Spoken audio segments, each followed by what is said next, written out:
गोपियों की तरह तुम नचाते नहीं, गोपियों की तरह तुम नचाते नहीं।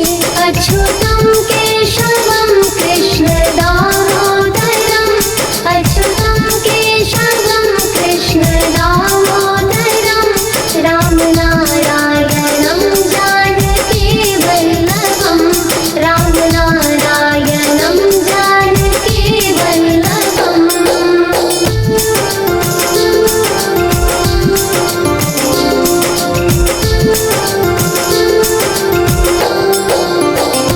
श्रीधरम माधवम गोपिका वल्लभम, जानकी नायकम रामचंद्रम हरे।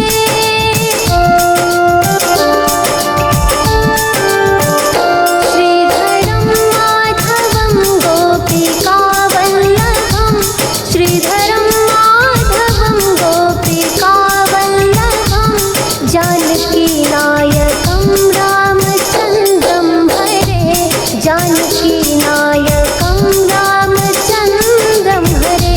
अच्युतम केशवम कृष्ण दामोदरम, अच्युतम केशवम कृष्ण दामोदरम, राम नारायणम जानकी वल्लभम, राम नारायणम जानकी वल्लभम।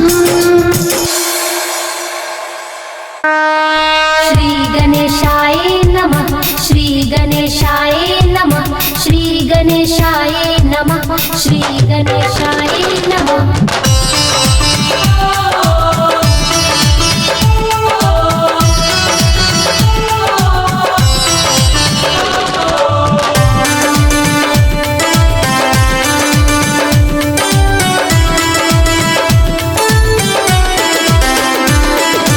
हे गजानन हे गजानन हे गजानन हे गजानन, सुन लो मेरी पुकार।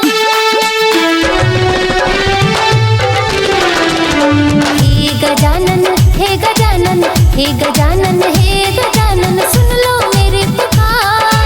हे शंभू के पुत्र मेरे आंगन आओ एक बार, हे गौरी के पुत्र मेरे आंगन आओ एक बार।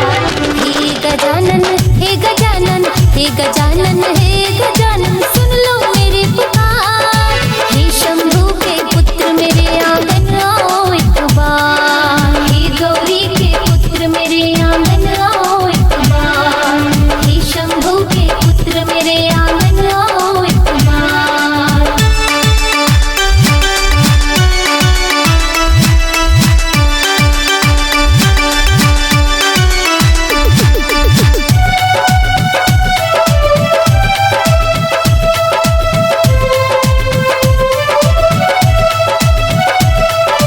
ताजे ताजे लड्डुओं के तुमको भोग लगाऊंगी, फूलों की माला बप्पा तेरे गले पहनाऊंगी।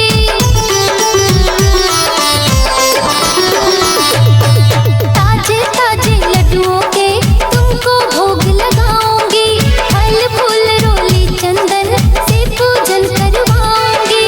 भर दो दामन भर दो दामन भर दो दामन भर दो दामन में खुशियाँ हजार।